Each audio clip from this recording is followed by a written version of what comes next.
Six national news channel కు స్వాగతం. నేటి ముఖ్యాంశాలు కోసం ఈరోజు ఏపీడబ్ల్యూజేఎఫ్ రాష్ట్ర వ్యాప్తంగా ఆందోళన కార్యక్రమం నిర్వహిస్తుంది. ప్రధానంగా 17 సమస్యలు పరిష్కరించాలని చెప్పేసి రాష్ట్ర వ్యాప్తంగా అన్ని జిల్లా కేంద్రాల్లో, మండల కేంద్రాల్లో, తాలూకా కేంద్రాల్లో ఈరోజు ఏపీడబ్ల్యూజేఎఫ్ నాయకులు అధికారులకి వినతిపత్రం అందజేయడం జరిగింది. కాకపోతే ఆంధ్రప్రదేశ్లో గవర్నమెంట్ వచ్చి ఏడాది పూర్తి అయినప్పటికీ కూడా జర్నలిస్టుల సమస్యల పరిష్కారం కోసం ఏమాత్రం శ్రద్ధ చూపటం లేదు.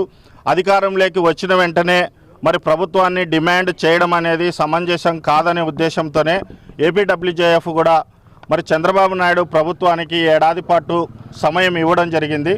మరి ఏడాది పూర్తి చేసుకున్న సందర్భంగా ప్రధాన సమస్యలను పరిష్కరించాలని చెప్పేసి ఈరోజు అనంతపురం జిల్లా కలెక్టరేట్కి వచ్చి వినతిపత్రం సమర్పిస్తున్నాము. ఈ ప్రధానమైన డిమాండ్లు పరిష్కరించాలనేది మేము డిమాండ్ చేస్తున్నాము. మరి ప్రభుత్వ అధికారులు కూడా జర్నలిస్టుల పట్ల సానుకూలంగా స్పందించారు. అదేవిధంగానే ప్రభుత్వం కూడా సానుకూలంగా స్పందించి కొన్ని నిధులతో సంబంధం లేనటువంటి కొన్ని ప్రధానమైన సమస్యలు ఉన్నాయి. ఆ సమస్యలు మరి పరిష్కరించాలని చెప్పేసి మేము డిమాండ్ చేస్తున్నాం.